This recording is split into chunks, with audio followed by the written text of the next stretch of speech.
Okay, so good morning, everybody. My name is Liz Gracia. I am founder of the mindbodyspiritnetwork.com, and I help mind, body, spirit, healer, transformation types of professionals to really reimagine, up-level, and leverage their online marketing efforts in really more intelligent ways so that you get return on investment and go somewhere with your online marketing efforts, and don't start off where you shouldn't.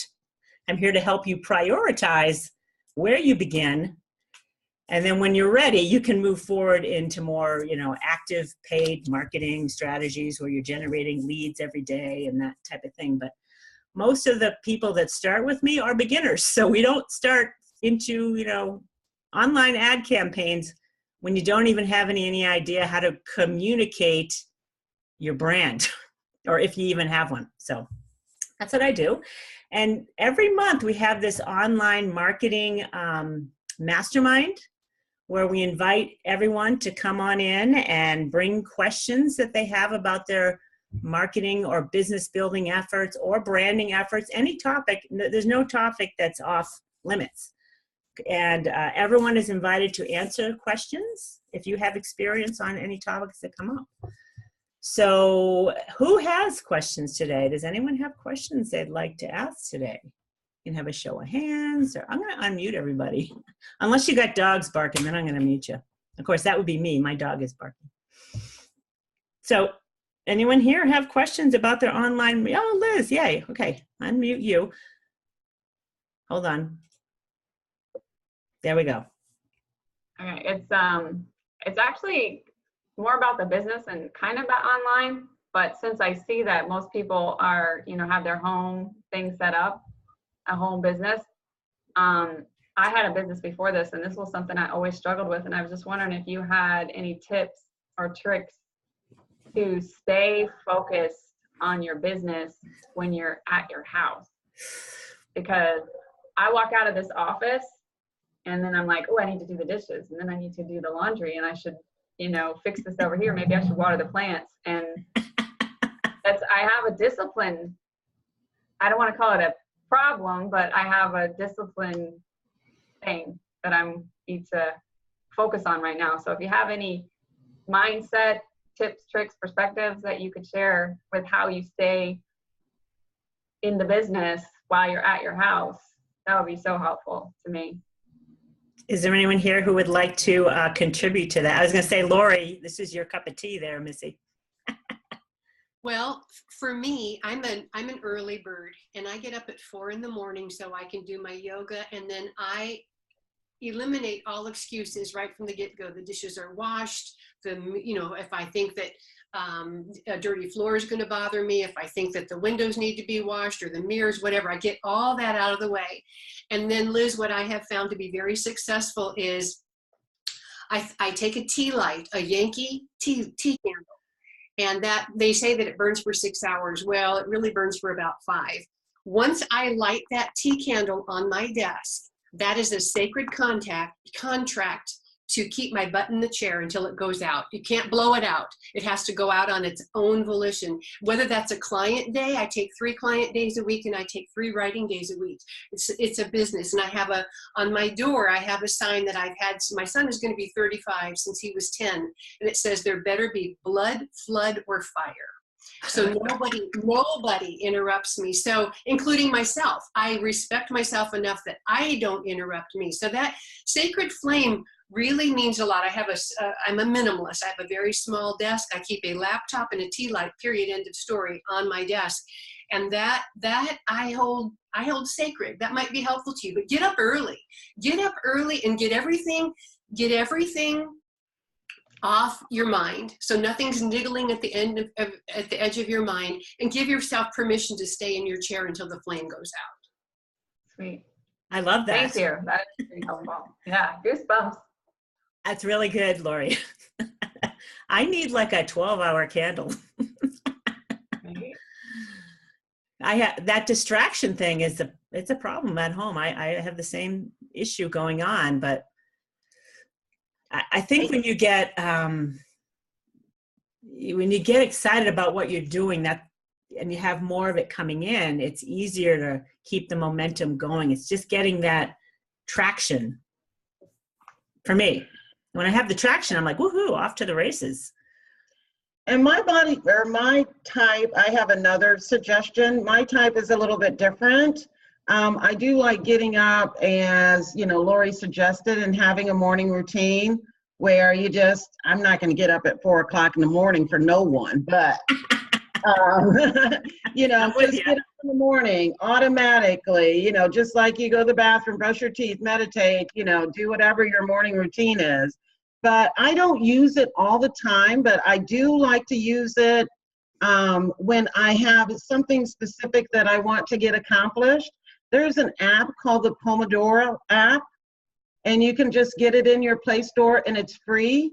And what that allows you to do is set your work time and your, and your breaks. So for me, I need that time in between to stay energized during the day. So I set the timer so that I have 25 minutes of constant, focused work.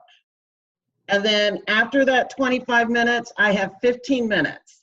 And I'll do the laundry, I'll do some more, I'll get coffee, I'll get a snack, I'll walk around, maybe do some breathing exercises to get myself energized again. Because if I'm sitting in the chair that long, it's just going to be just murderous torture for me. So that's something that I use. Good. I like that too. What's it called again? It's a Pomodoro app. And let me see here. It's Pomodoro. Okay, so it's a time management thing. Right. And that works for me because while I'm sitting there focused, I am completely focused. I'm not thinking about anything that has to be done. And then during my break, and you can set it for a short break, 15 minutes, or a long break, a half an hour. During my break, I'm like, okay, and I'm doing this, because I used to do commercial cleaning when I was younger. I'd sit and watch a movie, and then during the commercial, I'd go throw another load in the wash. So that's kind of just feeding my way of being with that. So cool. Wanted to offer that. Anyone else? Okay. Yes, Dana. Unmute yourself, please. Hold on. I'm going to let you unmute yourself. There you go. There we go. A couple of years ago, I listened to, it was like a podcast or talk by Derek Halpern. And one of the things that he spoke about was, you've got your list. So I'm a Virgo, so I'm into lists. That's how I run my business, is my lists. And he spoke about, you've got your list of your everyday things, but then you've got your list of your really, really important projects that have to get done. And it's actually the project work that's going to move you forward in your business. And so one of the things that I habitually do is I've got my, regular run-of-the-mill list, but then I've also got my, okay, what are the big things on my radar that's going to move me forward? And then when I wake up in the morning, and I can talk unfiltered here because a lot of people are in the spiritual arts. When I wake up in the morning, I will tune in with my spirit business team, and I will ask them, what is the single number one most important thing that I need to get done today that will help move me forward? And usually they'll give me one or two. I'll be able to fit it in, get it done, and it keeps things moving forward. And more often than not, sometimes if I get sidetracked, I will feel a presence beside me going, that thing that we told you needed to do, like now is the time to do it. Cool. I like that. How do you receive that information, Dana? I'm more clairsentient, so I feel it through my body, and then I'll stop and I'll tune in, and that's when I can hear the clairaudience on it. Ah, cool. I was talking to someone about those senses yesterday, and I feel like clairsentience is a pretty powerful one. It's really important. It's such a good inner guiding radar to help you stay on track even when you don't know where the track is at. Yeah. Yes, Claire. So I just, I want to ask Dana, what is it that you feel in your body that tells you you need to check in? It's usually a heightened, more of a heightened state of sensitivity. Sometimes it's a bit of a pressure. Sometimes it's a bit of a, I need to check in. I can just feel it run through my body. So it could be any number of things. And at this point, it's such a habit that I just naturally do it a couple times a day. I was going to say that probably takes practice and awareness, Dana, right? Mm-hmm. It Right. does. I intentionally say, okay, I'm ready to receive guidance or. Yeah, exactly. I really liked what Lori was saying about the sign on her door. Yeah. And I would say I get to my door of my office every morning, and before I actually step into my office, that's my first checkpoint. What's going on today, tuning in, what's the most important thing? So I use that physical barrier of the door, the threshold, as a first checkpoint for the day. It's funny, we got to play a little bit of like mind games with ourselves when we're working alone. Yeah, you do. We do. I'm more of a city person, so working alone is like a little bit of a challenge for me. Like, this is my cup of tea. Like, let's all get together and, interact. So cool. Anyone this is a good topic of really, it's coming up a lot. I'm noticing on social media is your ability to listen to your intuition. And how do you get the stuff of lower frequencies out of the way, which is what I know some of you, I know Cheryl, you've heard of Wendy DeRosa, who is someone I know of in Boulder who's working on it's the power of the heart, understanding the energy of the heart. And she's spoken about, she has a school of intuitive studies, so she's helping people become more intuitive. And what her experiences showed is there's like lower frequencies you got to let out of they're getting in the way. So they're interfering with the true message and how you perceive it. Dana, would you agree with that? Or do you have any, what would you say about that topic? Yeah, I would agree with that. And I probably should comment that before I even get to the door of my office, like Lori, I begin my day doing meditation, tuning in, getting in my core. Like I do my self-care there energetically. Am I aligned? What am I feeling? How am I feeling? What's the energetic healing work I need to do this morning? And I do that anywhere from 20 to 40 minutes every morning. And my husband knows to leave me alone. My dogs even know to leave me alone. Peanut will run up to me and go, "Oh, Mama's in meditation." Oh, away. So I begin my day with that, and then do the sundries, laundry, dishes, all that good stuff, and then I'll step into my office. So if you begin with tuning in with yourself and that higher vibration, you've already set the day for it. I don't know if many of you are familiar with heart math. Raise your hand if you are. Yeah. Okay, cool. Just that simple introductory exercise that they have, just tuning into the heart, breathing in and out of the heart. And something that Wendy DeRosa mentioned about that breathing into the heart thing is you've got to breathe into the back of the heart too, because her experience is that divine energy is coming through the back of the heart, not just the front of the heart. But anyway, I would get in my car and go to a business networking group. And I'd use the heart math technique, which is simply focusing on the heart, breathing in and out of the heart. I breathe into the back and the front of the heart, and focusing on something you love. So, and I always got to say, for me, it's like, go with what's easy to love. Don't go with what you think you should love. And if you're not loving your husband today, don't get him in the equation, right? Leave them out. Go with the dogs. They're easy. And babies. Oh, I love the babies. I love Winnie the Pooh. who's, Christopher Robin. I'm totally going to go see that movie. But I've noticed when I do this simple thing, 1 or 2 minutes tops, my perception of what's going on at a business networking is elevated. I'm like, whoa, look what's going on here. And I just kind of watch it. I'm like, look at that. And people are very responsive. They come to me without me even it's amazing, the power of the heart. So heart math. Anyone here certified in heart math? I'm kind of curious about it. No. I can't invest in that right now. I'm doing too much, but yes, Lisbeth.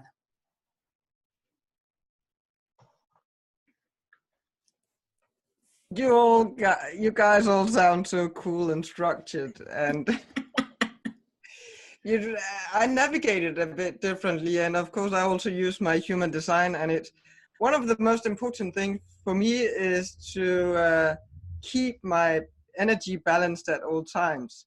So, because if I work too intensely, I quickly derive my energy. So that's just a different way of navigating. So every morning I go to the garden and just, I got 3 clinic days, and I pretty much don't do computer work on those days unless I get a boost and feel like it. And the work I do is I got a lot of stuff going on, and I pretty much navigate by what I feel like.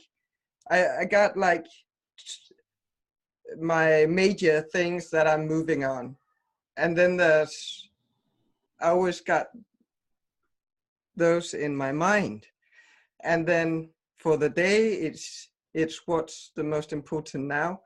And often it's like, when I feel I need to do this, I have to, when it's like this fear-based need to, often it's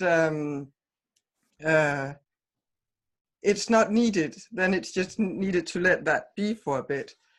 And then, if I let go of that fear, then it'll be easier to do it when the energy is right again. So I'm pretty unstructured. Thank you. Yes, Claire. So I, like Dana, take time every morning and I do what I call my coffee meditation. And I sit there with my coffee cup in hand, cat's on my lap because the cat hasn't figured out that Claire's in meditation, but she's super quiet. She just lays there on my lap. And I sit there and just let thoughts flow. I tune into my spirit guides, and pretty soon I get a download of what it is that I'm supposed to do that day, or that week, or that month, if it's something really big. And that's how I set the tone for the day. And if I don't, my day is just like everywhere and just so scattered and crazy. So I have learned that is not something I skip. And it'll be anywhere from a minimum of 30 minutes to I've gone as long as an hour and a half, just depending upon what's coming in. And all of a sudden I'm like, time to get up, and I am up. It's that energetic shift that Dana was just talking about. And I'm like up in a flash, and I'm in the office until I'm done with whatever it is. I just don't leave my desk. I'm just here. And then when I get up, I'll throw in a load of laundry or do whatever it is, get my coffee, get whatever I need to do, and then come back and refocus. So I'll take like 15 to 30 minute breaks during the day and do what's bugging me. So common thread is, I'm noticing how greatly improved my productivity is by taking that extra 2 minutes even. The 2-minute heart math thing is like, whoa, changed the whole course of the day, and my interactions with people are like, whoa, look at that. and just kind of allow it. I do want to say one thing about the cat thing. So for those of you who don't know this about me, I study consciousness through Dr. David Hawkins' teaching, Power versus Force. He has many books on consciousness. But cats that are purring, I would assume that cat is purring on your lap while you're meditating, right? That purring calibrates at 500 or 540 on the map of consciousness, which is actually tuning you into that vibration of unconditional love. So the wagging dog's tail, the purring cat is like, that's really facilitating that vibe because they're already there with you. It's like, woo. If the dogs are barking and jumping, they're kind of distracting. But the cat, keep using the cat for that one. I love the cat, and it's just, she just is there, and if I go into doing a little bit of Reiki for myself or for others, she just soaks it in. Yeah. In fact, she's been attuned to Reiki, so shoot, she gives me Reiki. All that purring sends me Reiki. Yeah.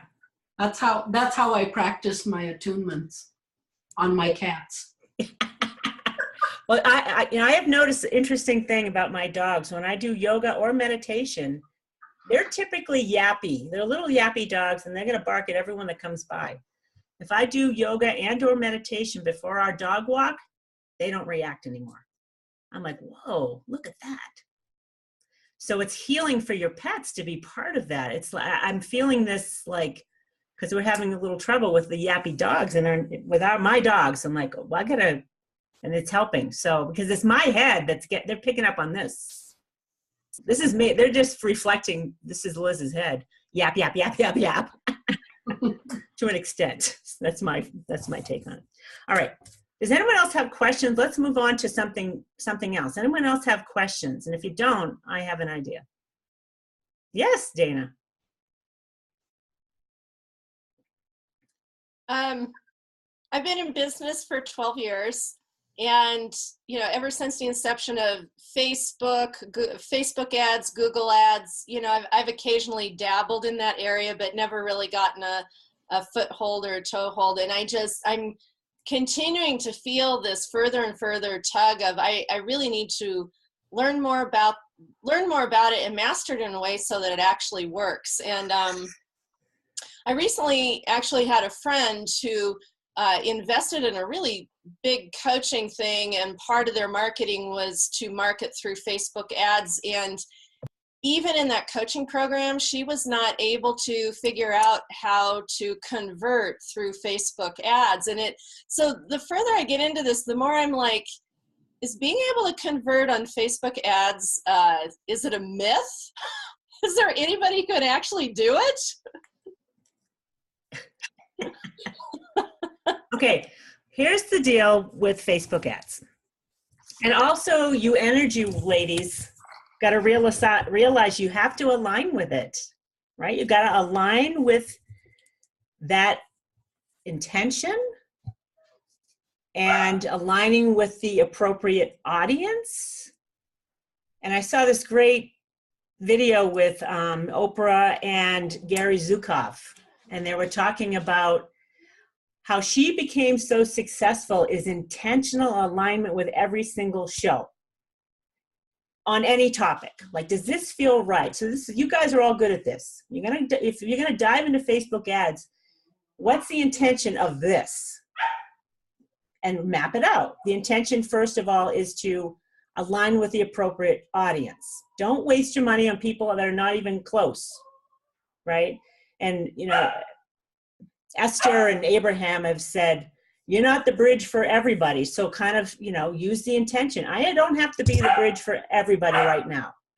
My intention is to align with the perfect target audience and to connect with them on a genuine, authentic, powerful level. Like, set really high intentions. This is what marketing's about.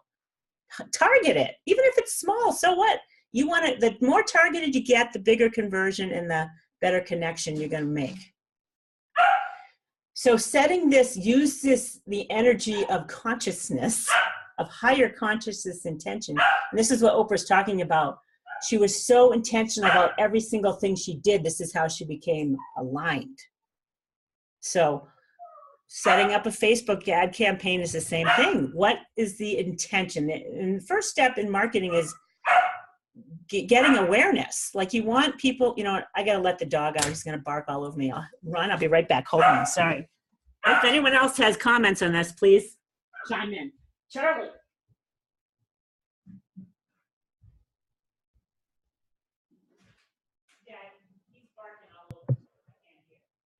Well, I can't stand quiet, so I'll talk. I don't know anything about the conversion thing, and I'm actually in the process of creating an ad right now. And one of the things that this program that I'm involved with right now tells you to do, and this is not on the energetic level so much, but putting 3 ads out there. Like creating 3 ads that you think are really going to target your group, and you know, the split testing, and just look at it through the analytics to see which one converts better, and then just put your money towards that one. Because it could be a little thing, like it could be the image, or it could be just a word that you said that's not letting people realize you're not, as Liz said, you're not aligning with the appropriate audience, because with the ad that you put out there, they don't recognize themselves. So I think that would be something that, Liz is back, so I'll shut up. Bye. No. Thank you, Deborah. So to kind of mitigate the problems with Facebook advertising that people are having, you got to start with that meditation in the morning. Get the information and the feeling and get centered around what you're trying to do. What's the objective? If the objective is to convert, it's a little difficult to sell to somebody that doesn't know you, right? So there's different levels of awareness online. There's a top of a funnel awareness where you're going after an audience that doesn't know you. It's cold traffic. They don't know you. So you got to think about, all right, you're not going to dive in and say, hey, give me $5,000 for my special program to someone who doesn't know you. They're like, I don't think so. Or maybe yes, I don't want to limit you. But typically you got to warm people up. If you don't have an audience right now, you gotta target people you think will be your ideal audience. So, and you really got to think about how to fine tune this. And this is what I did when I generate leads for my network, is I think about, who do I want to help? So the ideal audience is someone in the targeting. When you're targeting on Facebook, you're going to go dive deep. And I'm going to talk about when I helped Deborah. And the issue Deborah has is she has got nothing to sell yet. And she's still kind of figuring that out, which is why there's no conversion necessarily, Deborah. And you're kind of unclear about what you're selling. So that's kind of showing up in your experience, I think. But she does get leads. She's generating leads. But there's not alignment going on, is what's going on in the background. You guys got to think about, how am I not aligning here? What's going on? Because you typically want to blame someone else. You're pointing out to Facebook, they're no good. No, you're not aligned with what's going on. So that target audience is really key, and you got to understand that. I've spoken to many other Facebook people, and I had a feeling when I started it myself that Facebook is such a popular marketing platform, is that you've got to be committed and you got to have the money to invest in it regularly. You can't just show up for 10 days and leave. Results are happening in 3 to 6 months after you started the thing. And most marketers are like, $500 a month minimum, 1,000 is better. And because bigger players are coming into the game, it's getting more expensive to generate leads, depending on your market. I'm in a competitive market, so I've changed my position on what I do. I'm more than just web design and online marketing, way more. I'm building community and leveraging community to help people generate leads, as an example. So I want to talk about Deborah's target market. And sorry, I know your name's Deborah. Everybody, it's Deborah, not Deborah. So Deborah was she's in the meditation field, and she wants to help people with meditation. Ayurvedic lifestyle coaching is a possibility. She still kind of was playing around with this.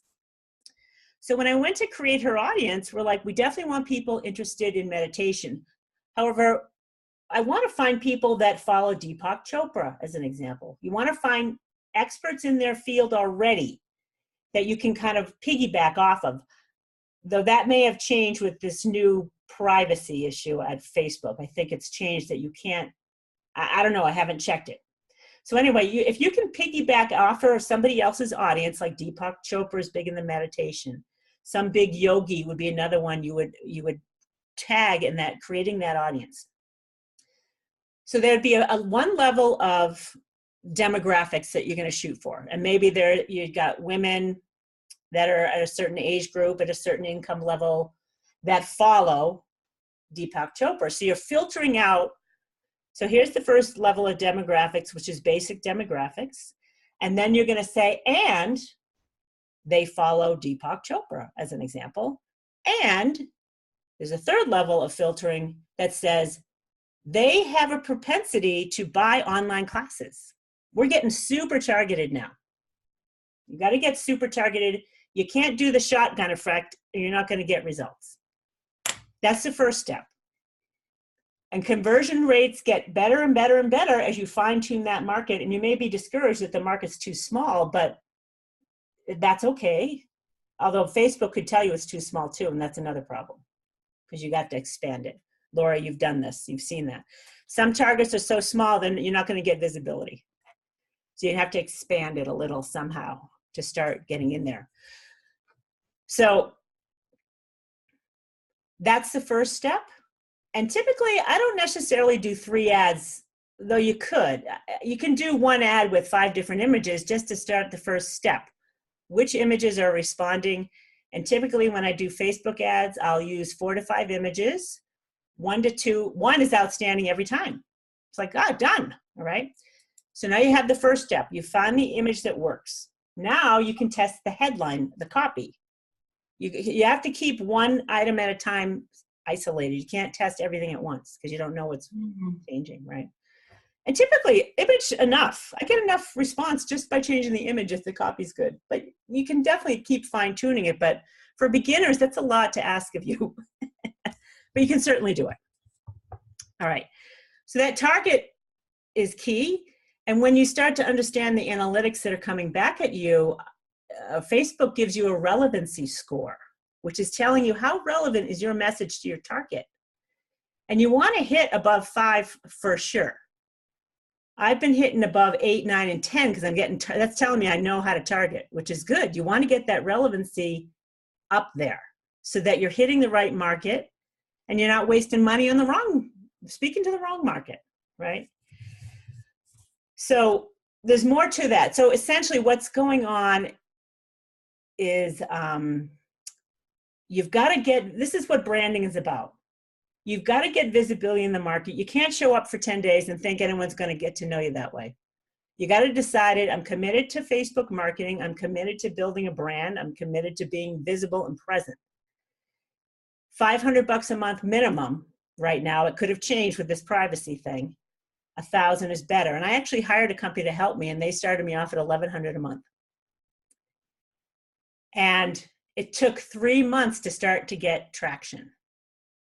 And then when I got traction, and I looked back at my data as to where my leads coming from, Facebook is my #1 lead generator. Much better clients, spending way more money than other ways, like business networking outside of my own group has not been, I've got leads from there, but they're not solid. I mean, I've got business from there, but they're kind of a little weak.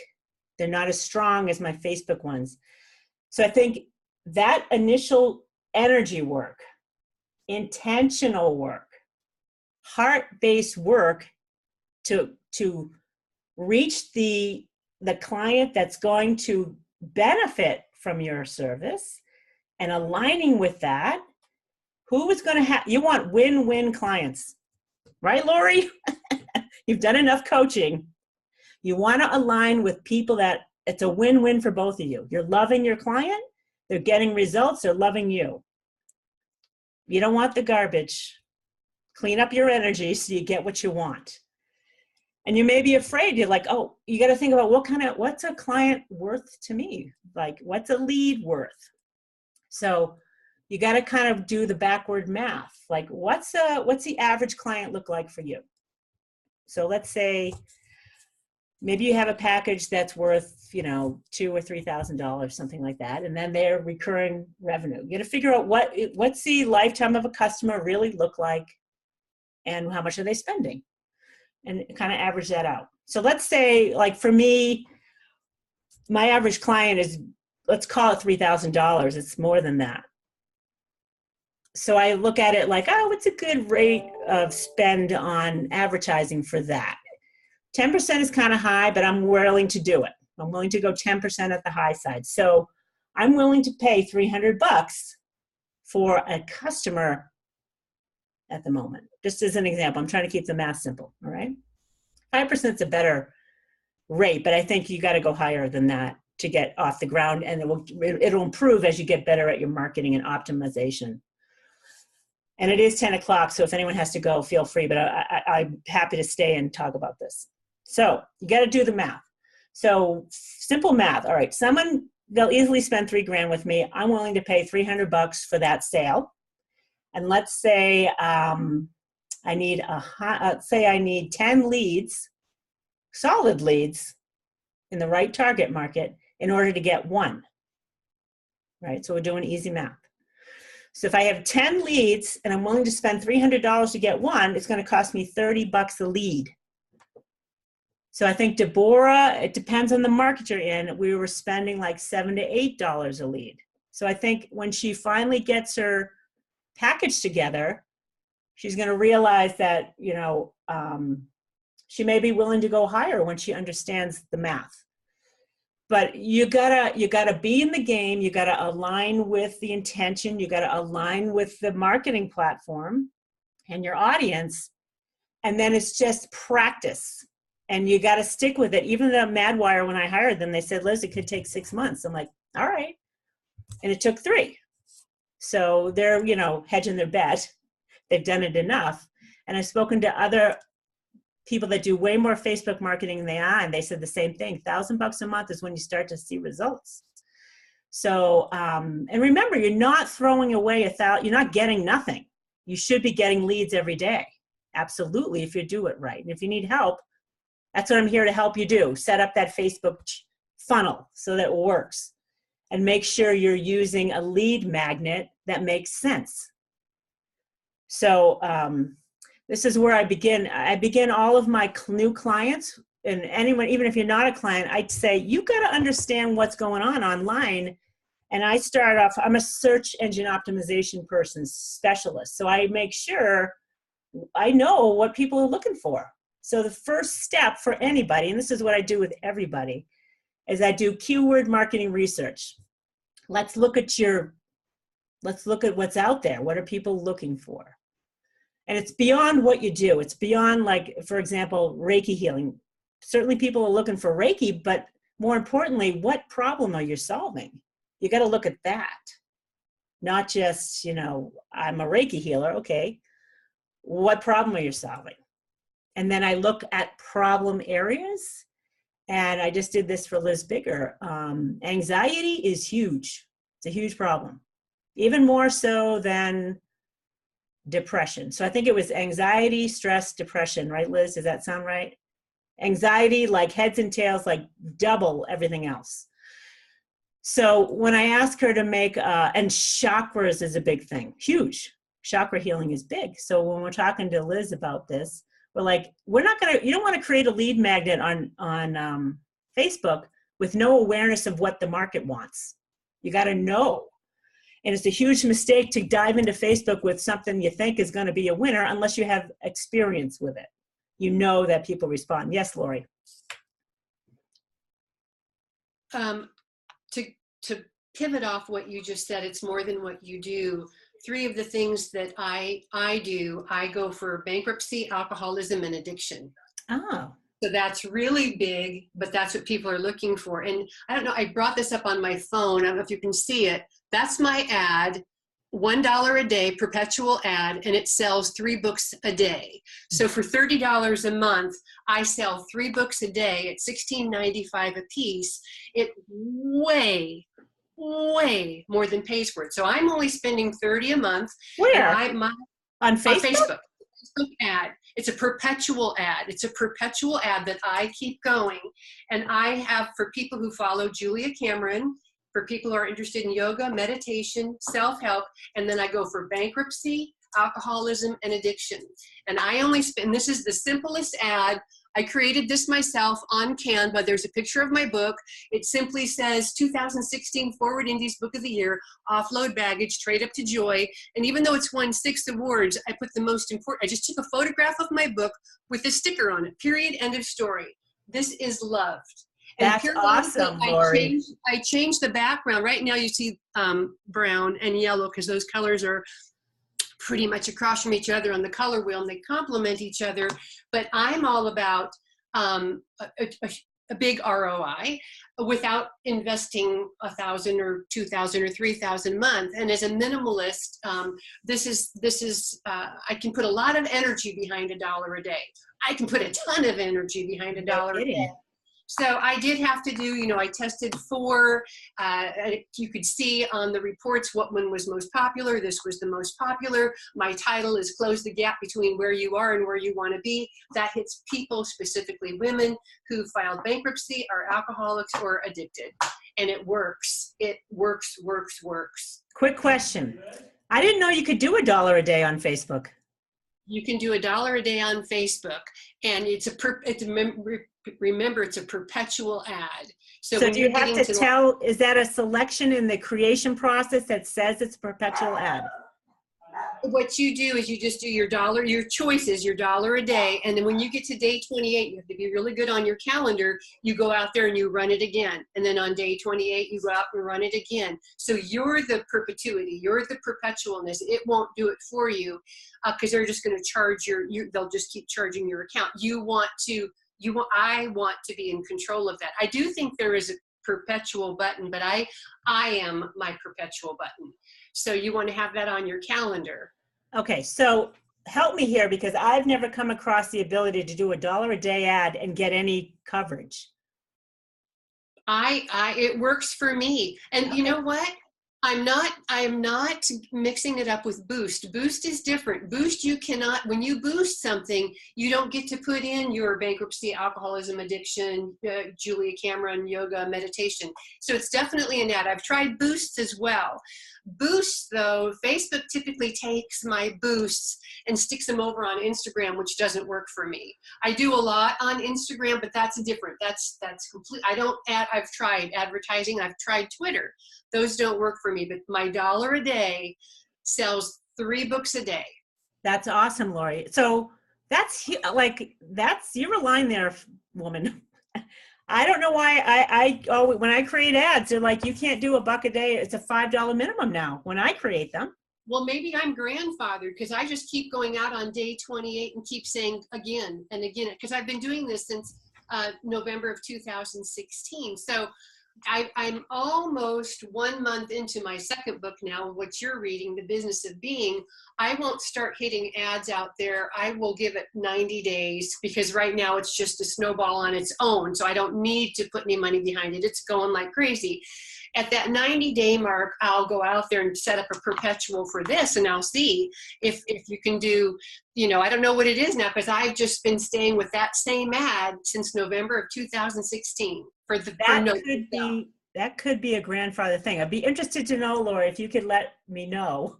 I don't think we're connected on, well, are we connected on email through your PR? I think I've got yours. I know I have you through, the what? I have you through Tabitha Bailey, my yes. Okay. I don't know if I have a direct line to you. Okay, well, if you guys can do this for $1 a day, hell yes, just do it. This is your visibility option and come up with something. Now, how did you get away with text on the ad? That's the next question. that was, I had to say, because they gave me that warning, whoa, there's too much. And I said, wait, somebody have a human look at this. Don't have a robot look at this. And then a human okayed it. So they recognized that it was a book cover. Of course, there's going to be text. Yes. Okay. Because you Right, have a lot of text on there, and I've had problems. You can stumble on that. Right. And so I had a human look at it, and they said, okay. Okay, good. So don't just, because the first time they have something run through, it's a robot. It's nothing but a robot going, oh, I see a bunch of stuff. Okay. Cheryl had a question for you, Lori. Hold on. Well, that could take a while, Cheryl, but maybe we can do that next time. Cheryl was wondering if you could share your screen on how you created that ad, I guess. Is that what you want to know, Cheryl? Yeah. It's a little bit of a process, but do your next one, Lori, if you could. And just let us know, because there's all these different options for creating ads, and we need to know the steps you took, because there's a lot of different steps you could take. Right. And I haven't had to do another ad since this one hit, because it was finally really, really good. Yeah. Again, at the 90-day anniversary, which is October 10th, I will be out there doing something for the business of being, and I'll be starting from square one. Here's 4 images, what looks good, get past a robot, and I'm going to try, and hopefully by then I will have won an award that I can say, woohoo, it's got this. So we'll see. Okay. But I will then. Okay, cool. Yeah, I don't want to, if you guys can do $1 a day, hell yes, do it. I don't want to limit any of us in any way. But my experience has been something else, and it could be an alignment thing for me, for sure. We're all our own beings. We're all doing our own stuff. But if you can do, I highly recommend just a visibility thing. If it's, the lowest I found is $5 a day. I'm like, you guys, $5 a day, do it. That's nothing. $150 a month is nothing to get visibility, as opposed to a newspaper ad, which is $400. Roll a die, one off, you're done. Look at it that way. If you're a business owner, I used to do print ads because I had a lot of businesses before the internet. I was always rolling the die. Yeah, here's 400, here's 4,000 for a magazine ad. Facebook is killer for marketing for nothing, if you ask me, relative to what I've spent in the past. All right, it's getting late here, so we're going to let you go. But I do want, before we go, Dana is our speaker next week. So please tell us about this talk, because it's a good one. Bam, I'm all in Facebook land. Yeah. Well, during the talk, I'm definitely going to be telling a little bit about my story, because it's a very unique story how all this happened. This work with body-based money relationship, I didn't go chasing it down. It went and came and found me. So I'll be sharing the story first. Cool. But then after that, I'm going to be sharing some data and concepts about the very basics. So you're going to leave the talk with very specific somatic money practices that you can take with you and plug into your daily presence work with money. I think the carrot I can give to you is that the spiritual community and the business community completely compartmentalize money. And my work is about integration. And I think you'd be surprised, even no matter how aware you are with your money and your money work, we're still carrying around vestiges of that compartmentalization for the last 2,000 years. And so it's in our cellular code. And this work is about shattering myths, breaking down that compartmentalization, and getting you completely connected with your presence, and very articulate presence work with your money relationship to even solve the most articulate money situations that you've got going on. It is amazing how we've got it coded through our bodies, and these levels of awarenesses that you can come into that are beyond law of attraction, abundance, manifestation. Those are all really, really important tools. That's our foundation, but this goes even further. So that's next week. Yeah. Dana she's powerful, this one. When I first met her, I'm like, holy crow, woman, you got a lot going on there. So don't do any Facebook ads until you listen to Dana. Right? Don't sabotage your Facebook efforts if you got crud in the way. Dana will. Ooh, yeah, if anybody here, what I would love for you to do between now and next week, if you're going to be on the webinar next week, do one thing this week. Start paying attention to your money languaging. What are the words, what are the phrases that you're saying around your money? Like what you said earlier in the call. Exactly, I'm the guinea pig. Yeah, you what it was, but it was a nice negative. Yeah, money is a pain in my butt. Oh, yeah. Thinking about money is a waste of, it's a pain in the ass to even think about it anymore. It's like, I'm done with it. Yeah. Well, the moment you said that, that's money languaging connected to your root chakra money survivalism. I mean, we could spend 40 minutes on that. I know. So be paying attention to your money languaging. And if you're on the call next week, I will try and fit in a couple of those money languaging pieces and we'll unpack those. Cool. We'll do a little intuition, unpack those and take a look at them. Nice. Thank you, Dana. Yeah. Appreciate that. All right. Liz, you had a question? It's not really a question. I just wanted to share something because it was kind of huge for me. And I don't have a lot of places I can share this where people will understand what I'm doing. But in June, when I was in a place of fear and I'm getting a divorce, so I put out a bunch of applications for a bunch of jobs that I didn't want because I thought I needed money. And I got a call on Friday to get an interview on one of those jobs that I don't want. And I set up the interview for today. And yesterday I saw my spiritual advisor, and after a little bit of Reiki and a little bit of pendulum talk, I canceled the interview. I don't want it. I do not want it. I want this. This is what I want. So I'm following my heart. It makes me want to cry because I did so many opportunities in my past where I've just gotten scared and just jumped on what everyone does, bandwagon, ended up in jobs that I hated, making money, supporting myself, doing what I thought I was supposed to do. And this time I'm actually going to follow my heart. So nice. All right. Let me just give you share a little inspiration. We have another Reiki healer in the network, and she's been going through emotional stuff for the past, since I've met her. She's had stuff going on, but she's starting to let things in. And I have her optimized to get found on search for Reiki healing in her vicinity in Michigan. She lives in Michigan. She sent me an email last week, and I'm going to forward it to you, Liz, because she goes, Liz, I'm getting so much business now, I can't keep up. I'm like, awesome. I said, way to let it in, honey. This is what I do. I get you're visible, but you got to let it in. I can get you found everywhere I want you to get you found, but you got to let it in.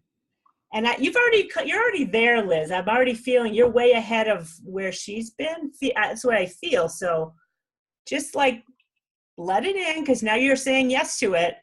And let's get that listing page up and going, because it'll be found within days, no problem. That's been my experience.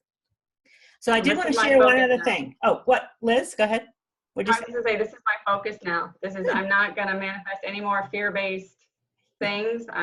This is what I'm going to focus on. Cool. So. Well, I got you back on getting found, and you just got to open up the doors. All right, so I did want to mention the week after Dana, we have Holly Scalmanini, who's a certified medical intuitive, hugely gifted. This one, all of you guys are. I mean, my intention is to bring in the hugely gifted ones, and I do. Anyway, she's going to talk about MAP, which is a book about higher consciousness coming through this. I don't know if any of you guys have heard of MAP before, this book. But it's kind of, I don't want to call it channeling, but it's like consciousness from the White Brotherhood, which is of a high consciousness spirit world. You ever heard of the White Brotherhood, Dana? Yeah. So my understanding is that Mahatma Gandhi and Martin Luther King are of this kind of soul group. It sounds a little out there, but consciousness research has tested that they are true, that they exist, that they are of higher consciousness. And I'm like, that's who you want to listen to. Anyway, she's going to do it the week after Dana. And people that are part of the network, Deborah, Cheryl, Liz. And Lori, I want to invite you into this. We're going to do our book review group video after that on the 21st. So if you'd like to be a part of the book review thing, I've invited Lori in because her PR person reached out and said, hey, will you look at Lori's book? And she's written a beautiful book. I'm in the middle of it right now. She's had tremendous awards in all of her other books. She's quite impressive. So we're going to invite Lori in to share that book with us as well on the 21st. All right.